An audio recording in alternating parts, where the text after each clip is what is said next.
Salut à tous, on se retrouve aujourd'hui pour l'épisode 1081 du Zap Image. On commence directement avec une mauvaise nouvelle pour le football. C'est la disparition hier de l'ancien président de l'Olympique de Marseille, Pape Diouf, qui est décédé à l'âge de 68 ans. Voilà pour l'ancien président de l'OM. Donc il est décédé à Dakar, au Sénégal.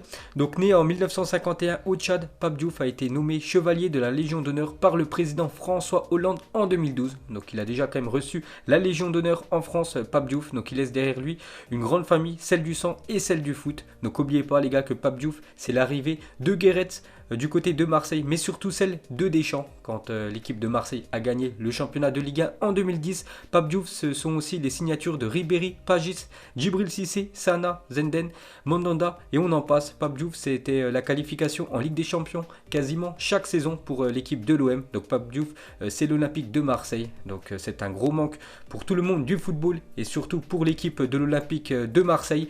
Donc beaucoup de footballeurs ou anciens footballeurs lui ont rendu hommage. Donc par exemple, on va prendre l'hommage de Habib Beye, donc consultant du côté de Canal+, mais avant, il évoluait du côté de Marseille et son président c'était Pape Diouf. Il m'appelait fils, je l'appelais père. Il a été mon agent, mon président, mais avant tout un homme exceptionnel pour moi. Mon hommage pour toi Pape ne tiendrait pas dans un tweet. Merci. Il y a aussi beaucoup de personnes qui lui ont rendu hommage. Donc je vais pas tout lire les gars parce que là ça en fait beaucoup. On peut voir les hommages de Olas Nasri, Djibril Cissé, Mamadou Niang, Valbuena, Florian Thauvin, donc Bafé Gomis, Ribéry, Basile Boli, Benjamin Mendy, Mbappé, le Paris Saint-Germain. Donc beaucoup de personnes présentes dans le football lui ont rendu hommage. Donc je vous conseille les gars de mettre pause et de lire tous ces magnifiques hommages envers la disparition de Pape Diouf, l'ancien président de l'OM, hier. Ensuite, on va souhaiter aujourd'hui l'anniversaire de Clarence Seedorf qui fête aujourd'hui ses 44 ans pour l'ancienne légende des Pays-Bas. Donc lui, il avait un physique hors norme. Juste regardez la taille de ses cuisses. C'est un milieu défensif, mais c'était un bloc sur le terrain. Il était quasiment impassable. Le joueur néerlandais, donc il a beaucoup gagné tout au long de sa carrière, surtout des Ligues des Champions. Il a quand même remporté 4 Ligues des Champions, une avec l'Ajax, une avec le Real Madrid et 2 avec l'AC Milan. C'est le seul joueur à avoir remporté des Ligues des Champions avec 3 clubs différents. Clarence Seedorf, donc bon anniversaire à lui. Ensuite, officiel, Emre Can écope de 2 matchs de suspension suite à son expulsion face au Paris Saint-Germain. C'était lors du 8e de finale retour entre le PSG et l'équipe de Dortmund. Donc il avait poussé Neymar, donc il avait pris un carton rouge Emre Can, donc il loupera les 2 prochains matchs de l'équipe allemande. Ensuite, le Marseillais Maxime Lopez en une du quotidien andalou Estadio ED.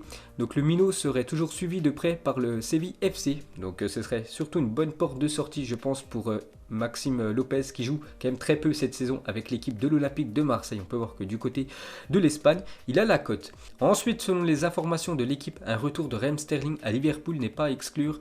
Les Reds craignent de perdre Sadio Mané et voient en lui son remplaçant. Pour le journal L'équipe, c'est une évidence que Sterling ne restera pas à City si le club est privé de Ligue des Champions. Donc vous savez actuellement que Manchester City a fait appel à cette suspension de 2 ans de Coupe d'Europe. Donc actuellement, le dossier est en stand-by vu que les réunions sont suspendues. Donc vraiment, si City venait à ne pas disputer les 2 futurs LDC, donc Raheem Sterling pourrait quitter le club et pourquoi pas retourner du côté de Liverpool.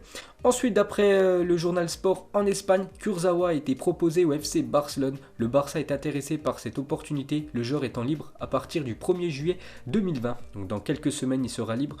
Kurzawa, vu que le PSG ne veut pas le prolonger, donc le Barça pourrait tout simplement l'accueillir gratuitement. Ensuite, Thomas Tuchel a demandé à la direction du Paris Saint-Germain le recrutement de Ben Yedder pour pallier au départ d'Edinson Cavani. Donc Cavani va quitter le Paris Saint-Germain le 30 juin prochain. On a parlé hier qu'un club en Argentine était intéressé, c'est l'équipe du Boca Juniors. Donc pour le remplacer, donc Thomas Tuchel penserait à l'attaquant de l'AS Monaco, Wissam Ben Yedder. Ensuite, Everton serait intéressé par le Marseillais Bounassar qui a actuellement 28 ans, rapporte le Mirror Football. L'Olympique de Marseille attendrait 11 millions d'euros et l'équipe de Everton ne voudrait pas mettre plus de 9 millions d'euros. Donc ça pourrait se faire. Donc moi je trouve plutôt bon quand même Bounassar avec l'équipe de Marseille, surtout au poste de défenseur droit. Voilà, à chaque fois il prend bien son couloir, il apporte beaucoup offensivement. Bon, avant quand il jouait plus ailier c'était un peu plus compliqué, mais en défense il est plutôt bon. On peut voir que Everton aime bien son profil. Ensuite, Manchester United et Chelsea seraient intéressés par Fede Valverde, la révélation cette saison côté Real Madrid. Donc la réponse du Real Madrid a été claire, Fede vaut 500 millions d'euros, donc montant de sa clause libératoire. Donc bien sûr Manchester et Chelsea vont caler l'affaire directement. Ensuite regardez la une aujourd'hui du journal AS, donc c'est marqué 37 joueurs seront sous contrat au Real Madrid à partir du 30 juin et Zidane devra se séparer d'un tiers d'entre eux. Parce que voilà, tu peux pas faire une saison avec plus de 37 joueurs, donc déjà pour le Real Madrid, il y a trop de joueurs et surtout il y a trop de salaires à 37 joueurs, voilà c'est 37 salaires, ça fait beaucoup trop d'argent à verser pour l'équipe du Real Madrid. Donc un tiers d'entre eux tout simplement vont être mis à la porte ou prêtés par la direction du Real Madrid. Donc Zidane va devoir faire des choix. Ensuite, le président de la Fédération française de football a révélé le nom de celui qui succédera à Didier Deschamps quand il quittera l'équipe de France. Donc le Gret annonce déjà qu'il remplacera Deschamps quand il partira. Donc il a dit, le jour où Didier Deschamps partira, décidera de partir ou ne sera pas renouvelé, si Zidane est disponible, il sera l'homme de la situation. Donc normalement, après Deschamps, le futur sélectionneur de l'équipe de France sera Zinedine Zidane. Bien sûr, c'est Zidane est libre, donc s'il entraîne aucune équipe ou même s'il entraîne l'équipe voilà, du Real Madrid, il peut partir à tout moment, voilà, démissionner et venir entraîner cette équipe de France, parce qu'on sait tous un jour ou l'autre Zidane sera sélectionneur de l'équipe de France, donc normalement Zizou deviendra très prochainement le futur sélectionneur de l'équipe de France. Ensuite regardez ce tableau fait par RMC Sport, donc en fait c'est le grand tournoi des meilleurs dribbleurs de l'histoire du football, donc on peut voir que la finale ça sera entre Ronaldinho et Lionel Messi. Donc Ronaldinho a éliminé en huitième de finale Hakim Ziyech, en quart de finale Robben, en demi-finale Johan Cruyff et Messi a éliminé Bergkamp, Kaka et Zidane quand même en demi-finale. Donc la finale c'est Ronaldinho contre Messi, voilà, pour le meilleur dribbleur de l'histoire du football. Et d'après RMC Sport, d'après plus de 72 000 votants, on peut voir en finale, c'est Lionel Messi qui a remporté ce trophée du meilleur dribbleur de l'histoire du football avec 50,7% des voix, juste devant Ronaldinho qui a eu 49,3% des voix. Donc pour les fans, les votants français, donc c'est Messi le meilleur dribbleur de l'histoire du football. Ensuite, on va résumer en 4 images la carrière de Sergio Agüero. Donc déjà, première image, un moment très fort de sa carrière, peut-être l'un des plus beaux. Son but qui donne le titre face aux Queen's Park Rangers. Donc c'était lors de la saison 2011-2012, dernière journée. Donc les deux Manchester, les gars, de première place. Donc Manchester United remportait son dernier match 1-0 du côté de Sunderland. Donc Manchester United allait être champion. Donc Manchester City, eux, recevaient l'équipe de Queen's Park Rangers. Donc ils perdaient 2-1 jusqu'à la 92e minute. Donc il fallait absolument gagner le match. Donc ils ont égalisé à la 92e minute. Et Sergio Agüero, les gars, à la 94e minute, permet à cette équipe de Manchester City de remporter le match et surtout de revenir à 89 points avec l'équipe de Manchester United. Ils ont été champions cette année-là avec une meilleure différence de but. Donc un but très important dans la carrière de Agüero. Ensuite, meilleur buteur de l'histoire de Manchester City avec 254 buts quand même, Sergio Agüero. Meilleur buteur face au top 6 anglais, toujours présent dans les grands rendez-vous anglais. Agüero et une certaine absence en Ligue des Champions. C'est un trophée qui manque à l'attaquant argentin. Ensuite, cette fois-ci, rendons hommage à la carrière de Sergio Ramos en 4 images. Donc déjà son but mythique à la dernière seconde face à l'Atlético Madrid. Donc on en a parlé il y a quelques jours lors de son anniversaire. Donc ce but à la 93e minute qui permet au Real Madrid d'accrocher cette prolongation et de gagner après contre le voisin de l'Atlético Madrid cette finale de LDC en 2014. Meilleur défenseur de sa génération et de l'histoire. Donc moi je lis totalement un meilleur défenseur de l'histoire du football. SR4, un palmarès incroyable. Il a quand même gagné une Coupe du Monde, 2 euros et quand même 4 Ligues des Champions. SR4 et son côté sournois pour SR4 parce qu'on sait que Sergio Ramos, quand tu l'as dans ton équipe, quand tu supportes le Real Madrid, c'est vraiment un plus. C'est un leader ce joueur, mais quand tu joues contre lui, donc c'est vraiment un joueur que tu peux détester très vite. Ensuite, pour continuer avec lui, donc Sergio Ramos, c'est aussi ça. Donc je vais pas tout citer parce que beaucoup de fois, il fait partie, par exemple, de l'équipe type de l'année en Ligue des Champions 5 fois, l'équipe type de la FIFA Pro une fois. Donc regardez quand même, c'est impressionnant le palmarès de SR4, meilleur joueur de la finale de la Ligue des Champions, meilleur joueur de la finale de la Super Coupe UEFA, membre de l'équipe type de l'année en Ligue des Champions 5 fois pour SR4. Il a aussi été élu meilleur défenseur UEFA de l'année 2 fois, meilleur défenseur de la Liga 4 fois. Donc voilà quand même tout ce qu'a remporté Sergio Ramos dans sa carrière. Ensuite, pour continuer avec le défenseur du Real Madrid, donc il y a quelques jours je vous ai présenté le futur maillot du Real Madrid pour la prochaine saison et ça se confirme parce qu'on peut voir SR4 avec le futur maillot domicile de l'équipe du Real Madrid. On peut voir Toni Kroos avec le 3e maillot des Merengues.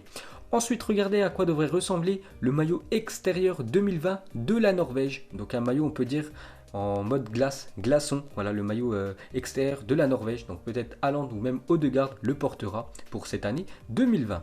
Ensuite, même les supporters sont choqués par ce contrôle de Thierry Henry quand il évoluait avec ce numéro 14, ce numéro légendaire du côté de Arsenal. Donc regardez où il est parti chercher le ballon très haut dans les airs. Regardez les personnes derrière, tous bouche bée. Ensuite, une déclaration de Valentin Rongier. Il a dit: je pense que tout le monde est d'accord pour dire que Neymar fait partie actuellement peut-être des 3 meilleurs joueurs du monde.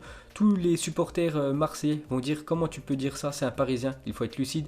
Il est très fort. Donc Valentin Rongier, même si c'est un joueur de l'Olympique de Marseille, il admet que Neymar fait partie des meilleurs joueurs de la planète. Il a aussi dit Valentin Rongier, donc les championnats que j'aimerais bien tester dans ma carrière, le championnat espagnol, parce que c'est un style de jeu qui peut me correspondre, et aussi la première ligue, c'est vraiment autre chose et c'est bien de découvrir un autre style de championnat. Donc il fera pas toute sa carrière en Ligue 1, le milieu français Valentin Rongier, donc il aimerait bien aller soit en Espagne ou soit du côté de la première ligue.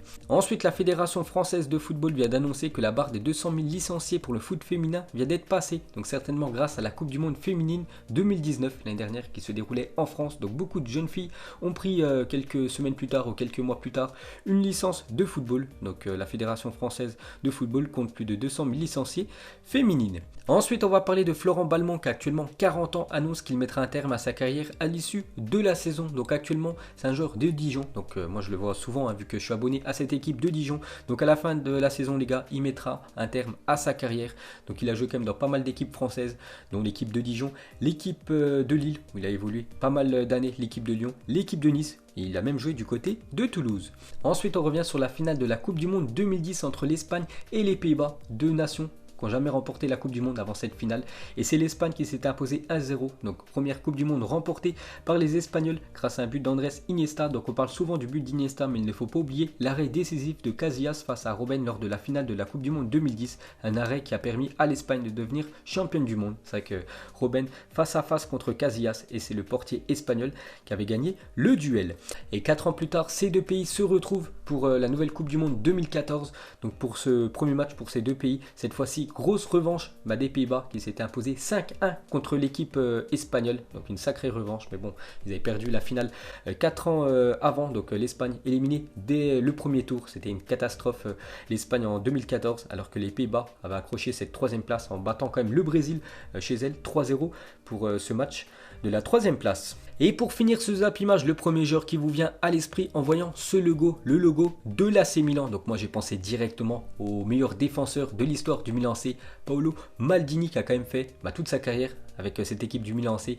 Il a joué plus de 25 ans, il a quand même remporté 5 Ligues des Champions, Maldini, avec l'équipe du Milan AC. Il a été finaliste avec l'Italie de la Coupe du Monde 2014 et de l'Euro 2000. Donc moi j'ai pensé directement à Maldini en voyant le logo de l'AC Milan. Donc vous me mettrez, vous avez pensé à qui en commentaire. Donc voilà les gars, la fin de ce Zap Image 1081. Donc si ça vous a plu, un petit like et je vous ferai l'épisode 1082 demain. Donc moi je vous laisse et je vous dis à la prochaine comme d'habitude. Ciao à tous.